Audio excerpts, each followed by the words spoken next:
Ini nih kawan-kawan. Ini makamnya. Ini makam keramat itu kawan-kawan.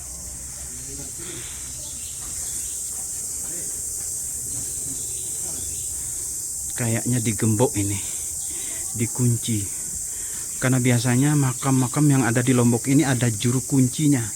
Kita harus ke juru kuncinya untuk minta kuncinya baru dibukakan. Ini pendoponya. Masya Allah.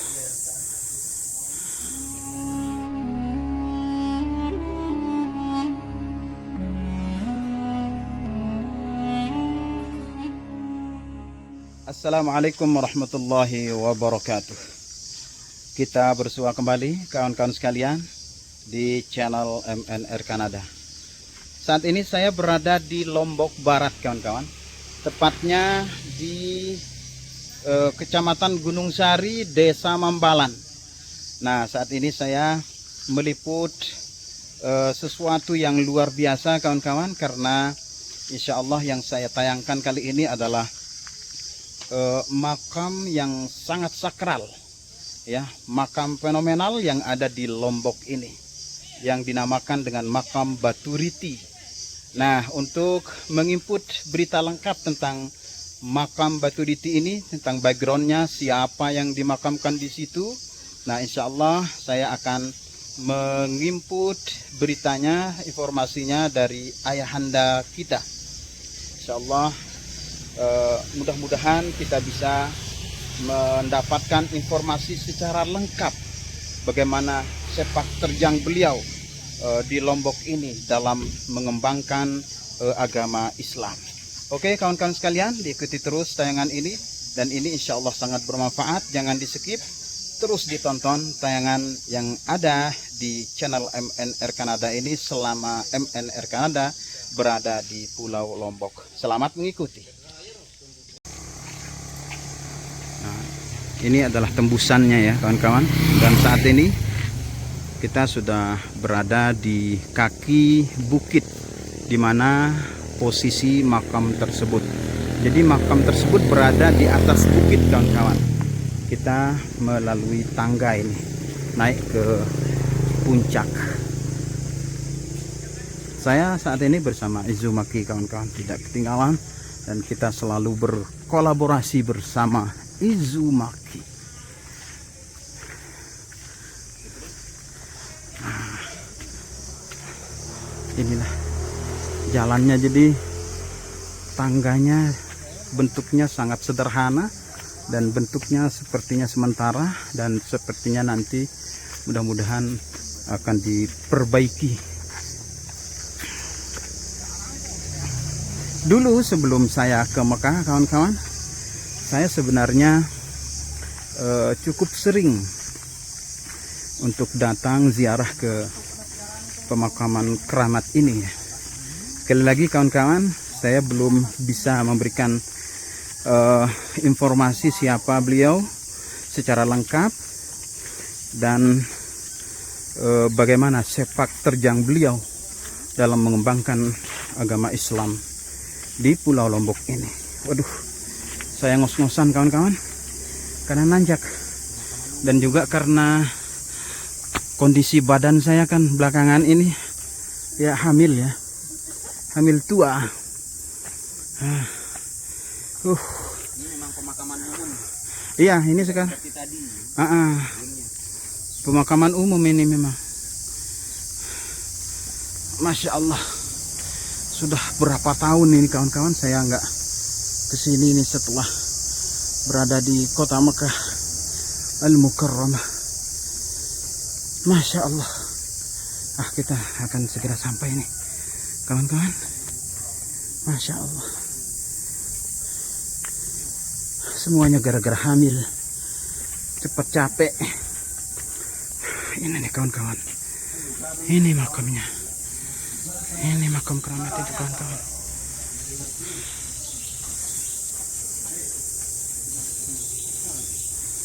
Kayaknya digembok ini, dikunci. Karena biasanya makam-makam yang ada di Lombok ini ada juru kuncinya. Kita harus ke juru kuncinya untuk minta kuncinya baru dibukakan. Ini pendoponya. Masya Allah. Masya Allah, tabarakallah, ternyata pendoponya, tempat para tamu, para penziarah ternyata sudah bagus ya kawan-kawan, permanen bangunannya, fisiknya. Masya Allah, tabarakallah.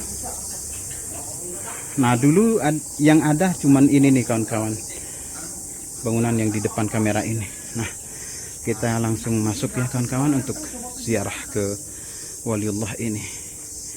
Sekalian nanti kita akan liput, kita akan membongkar informasi background, latar belakang siapa yang dimakamkan di pemakaman yang amat mulia ini.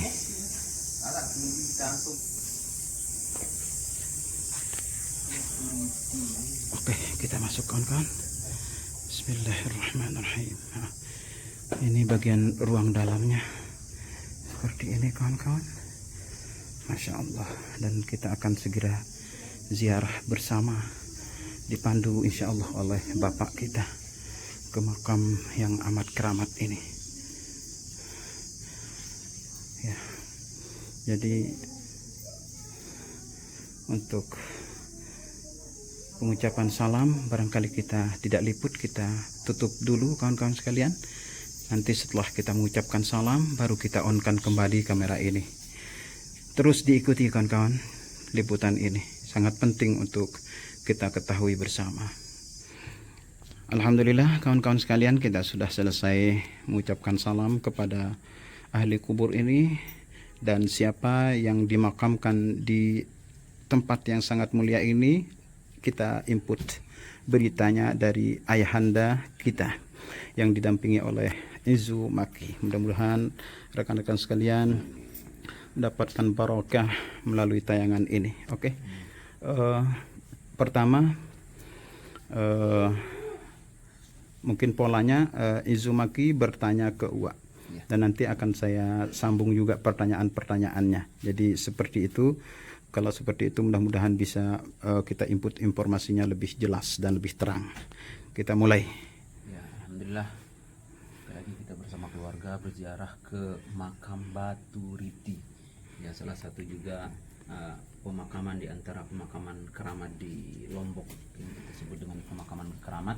Nah, jadi kita mau tahu background dari pemakaman ini, pemakaman keramat ini, siapa yang dimakamkan di sini, ya, waliullah siapa yang dimakamkan di pemakaman keramat Batu Riti ini ya. Kita langsung tanya ke ayah anda kan. Jadi siapa yang dimakamkan di sini, Wak?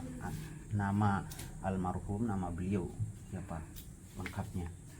Sayyid Ahmad. Sayyid Ahmad. Nah, tentunya Berasal dari Baghdad.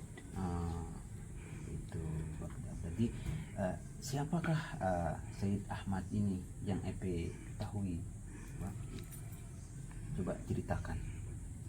Sayyid Ahmad ini, tapi ya sebelum dia wafat tidak diizinkan menyebarkan namanya. Oh, namanya Kan waktu lalu dulu. Oh, jadi ya, Ya, jadi masyarakat atau warga setempat hanya mengenalnya dengan Papu Lalu. Lalu. Papu itu kawan-kawan ini bahasa kita ya, bahasa Sasak. Papu itu artinya kakek ya. Jadi beliau hanya dikenal dengan julukannya.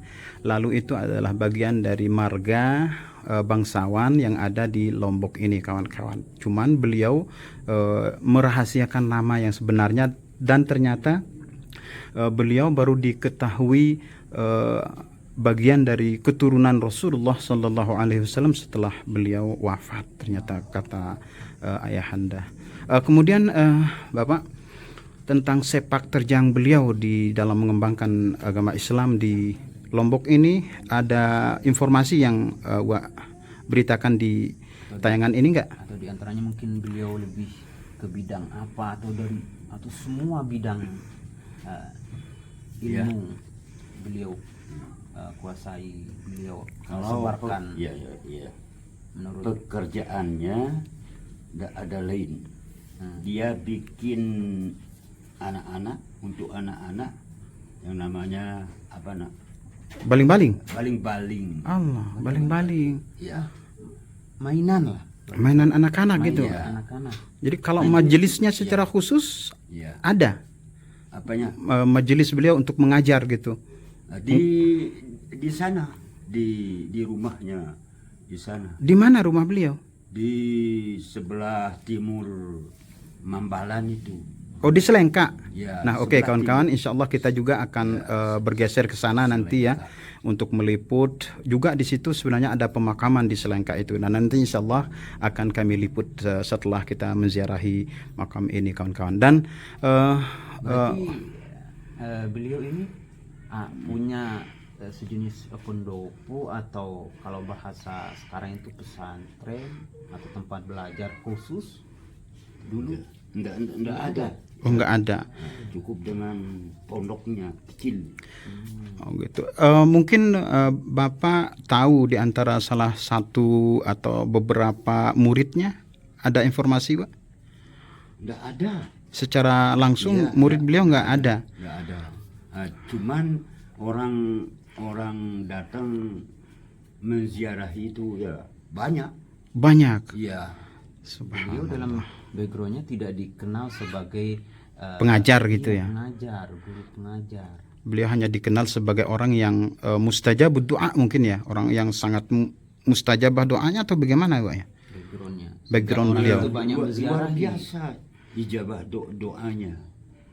Oh gitu. Dan itu anehnya apa yang disajikan oleh penziarah itu kalau memang enggak bersih, ya ada suatu hal yang tidak menginginkan, pasti dia balik. Oh, artinya kalau hadiah beliau hadiah yang para penziarah menziarahi beliau itu kurang halal gitu Pak. Iya. Jadi beliau tolak gitu.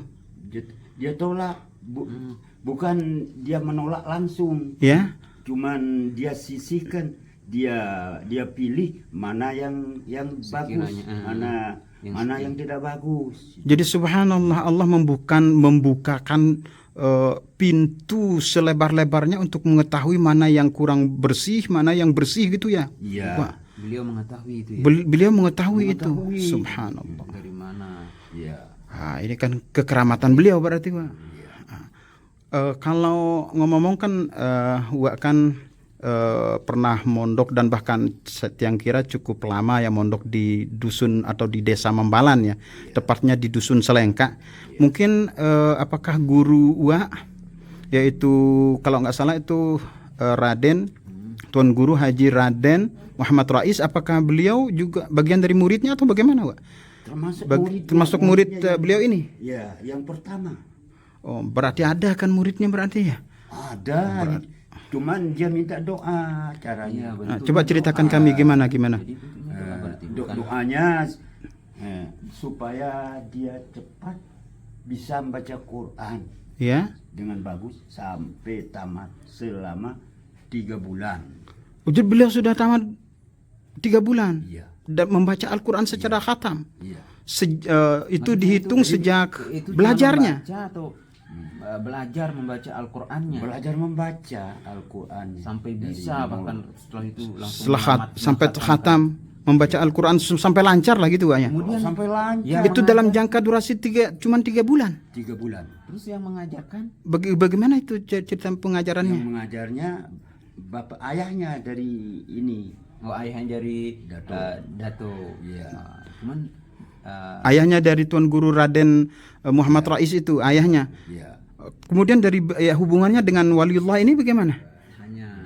Hanya minta doa. Hanya minta doa. Doa saja. Itu dia terima permintaan doa itu, disuruh menganga.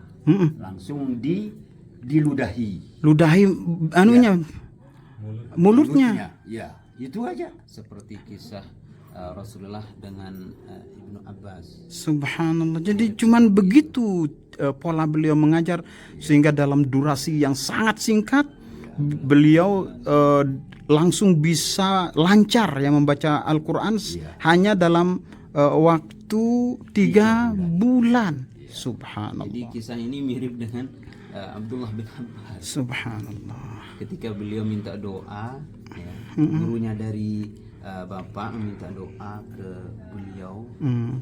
ke waliullah ini, kisahnya mirip dengan Abdullah bin Subhan. Abbas, hanya dengan meminta doa dan meludahi ya, Pak.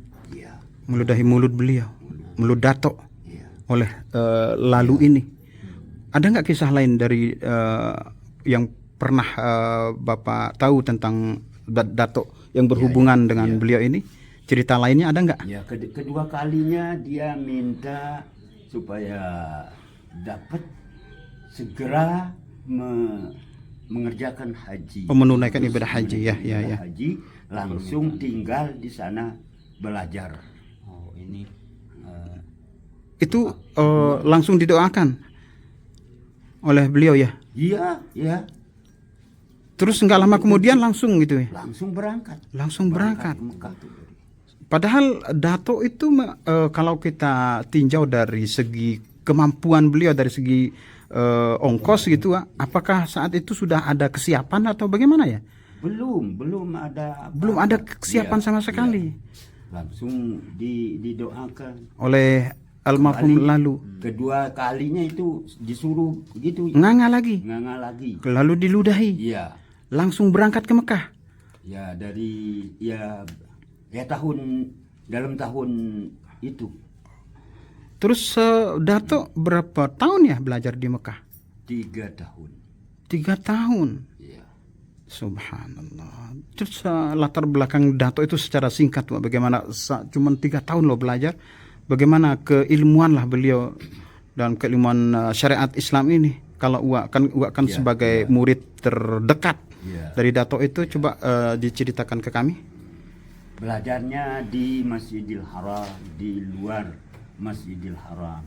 Sampai gurunya di luar Masjidil Haram sudah nggak bisa ngajarnya. Saking menguasai seluruh yang diajarkan. Ya. Jadi disedot semua ilmu-ilmu para ulama Mekah gitu, Ya. Pak. Dalam jangka waktu yang sangat singkat, Ya, cuma 3 tahun. Ya. Subhanallah. Berarti saya yang kira itu adalah kekeramatan Puk Lalu ini berarti, Wak, ya.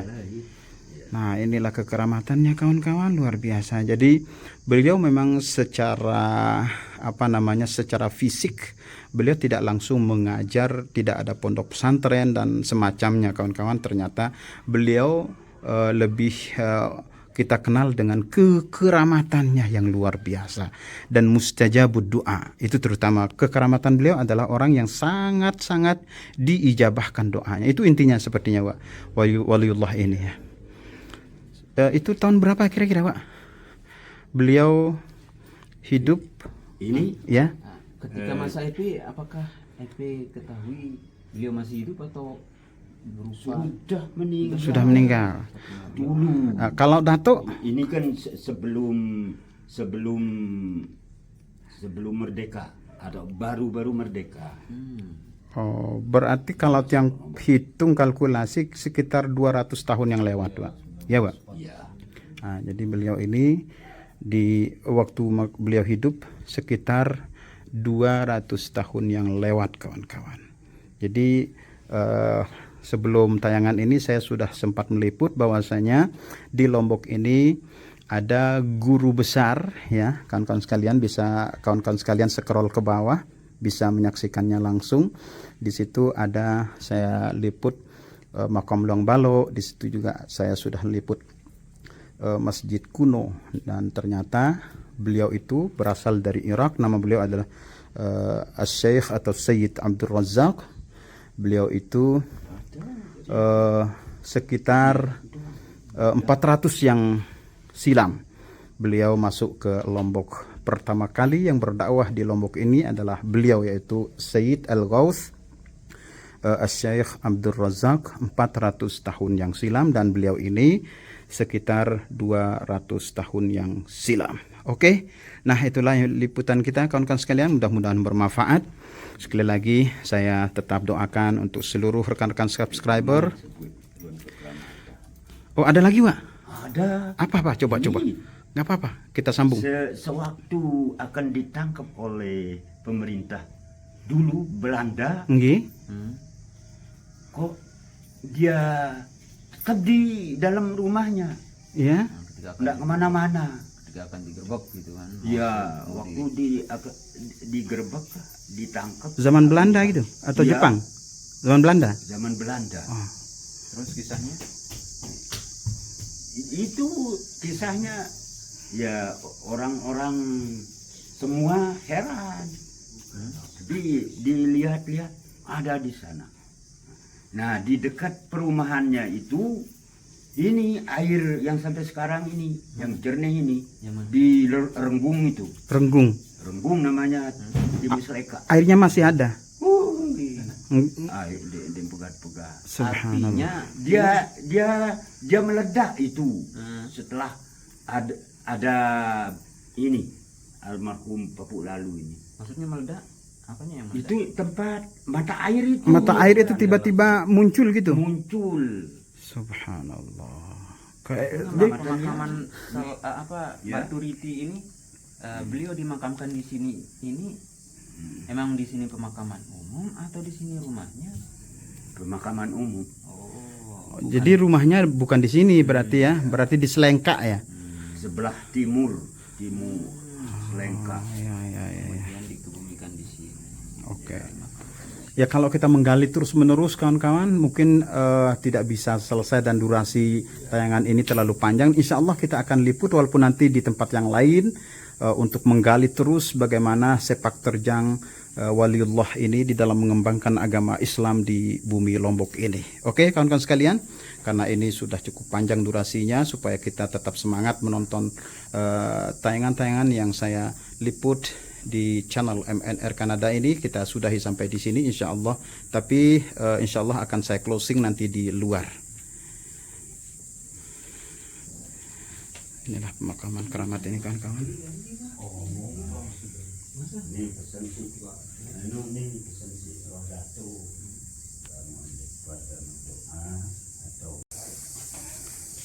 Baik kawan-kawan, alhamdulillah.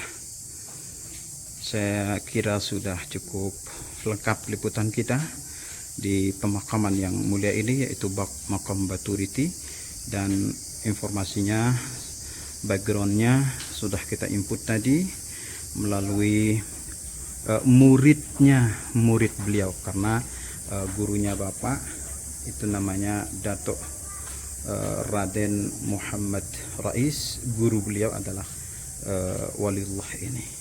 Alhamdulillah kawan-kawan sekalian, mudah-mudahan sekali lagi tayangan ini bermanfaat untuk seluruh kita, dan mudah-mudahan kita senantiasa diberkahi, diberikan kesehatan dan keafiatan oleh Allah Subhanahu wa Ta'ala, dan mudah-mudahan seluruh kawan-kawan yang menyaksikan tayangan ini segera berangkat umrah dengan mudah dan segera. Kita bersua kembali kawan-kawan sekalian di liputan berikutnya. Wabillahi taufiq wal hidayah. Wassalamualaikum warahmatullahi wabarakatuh.